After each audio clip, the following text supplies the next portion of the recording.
કાયદાના હાથ લાંબા હોય છે અને માટે જ કાયદાની કોર્ટો ટ્રાયલ બાદ પુરાવા આધારે આરોપીઓને કરે છે જેલ હવાલે. કોર્ટ ટ્રાયલમાં સાક્ષી અને દસ્તાવેજી પુરાવાઓ ગુનેગારને કરે છે બેદબાર. જામનગરના બેડી વિસ્તારમાં એડવોકેટની સરજાહેર હત્યા નિપજાવવા અંગેના અતિ ચકચારજનક પ્રકરણમાં પોલીસે કુખ્યાત સાઈ ચા બંધુઓ સહિત 15 આરોપીઓ સામે ગુનો નોંધ્યો છે. આ અતિ ચકચારજનક બનાવની વિગત એવી છે કે જામનગરના મુસ્લિમ સમાજના આગેવાન અને જાણીતા એડવોકેટ હારૂન પલેજા કે જેઓની ગઈકાલે સાંજે 36 કલાકના સુમારમાં અરસામાં બડેશ્વર વિસ્તારમાં વાસણી ઓઇલ મિલ સામેના ભાગમાં સરજાહેર હત્યા નિપજાવવામાં આવી છે. એડવોકેટે રોઝુ ખોલવા માટે બાઇક પર પોતાના ઘરે જઈ રહ્યા હતા, જે દરમિયાન પથ્થરમારો કર્યો અને પછી તેઓ પર છરી, ધોકા, પાઇપ જેવા હથિયારો વડે હુમલો કરવામાં આવ્યો હતો અને તેમને વેતરી નાખ્યા હતા. તેઓને હોસ્પિટલમાં લઈ જવાયા હતા, જ્યાં તબીબે તેઓને મૃત જાહેર કર્યા હતા અને આ બનાવ હત્યામાં પલટાયો હતો. ત્યારબાદ પોલીસ તંત્ર હરકતમાં આવ્યું હતું અને જિલ્લા પોલીસ વડા પ્રેમસુખ ડેલુની આગેવાની હેઠળ વિશાળ પોલીસ કાફલો જીજી હોસ્પિટલ અને બડેશ્વર વિસ્તારમાં ખડકાઈ ગયો હતો અને રાત્રિભર કોમિંગ હાથ ધર્યું હતું. હાલ તમામ આરોપીઓ ભાગી છૂટ્યા છે, તેઓને પોલીસે શોધી રહી છે.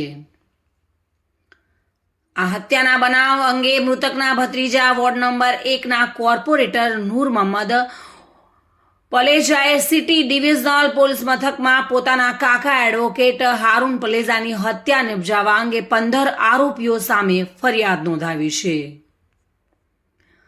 પંચવટી વિસ્તારમાં રહેતી એક શિક્ષિકાના આપઘાત પ્રકરણમાં મૃતક એડવોકેટ તરીકે રોકાયા હતા, જેમાં આરોપી તરીકે રઝાક ઉર્ફે સોપારી ઉમર ઓસ્માન ચમડિયા આરોપી તરીકે હતા, જેમાં મૃતક એડવોકેટ તરીકે રોકાયા હતા અને આરોપીઓ દ્વારા અદાલતમાં કરાયેલી જામીન અરજીમાં લડત આપી હતી, જેની સુનાવણી દરમિયાન એડવોકેટ અને તેના અસીલ જામનગરની અદાલતની લોબીમાંથી પસાર થતા હતા, જે દરમિયાન તેઓને કેસ પાછો ખેંચી લેવા માટે દબાણ કરી જાનથી મારી નાખવાની ધમકી આપી હતી અને ત્યારબાદ આરોપીઓ દ્વારા વૈમનસ્ય રખાયું હતું અને ગઈકાલે પૂર્વ યોજિત કાવતરું ઘડીને એડવોકેટનો કાંટો કાઢી નાખવા માટે હત્યા નિપજાવી હોવાનું પોલીસમાં જાહેર થયું છે.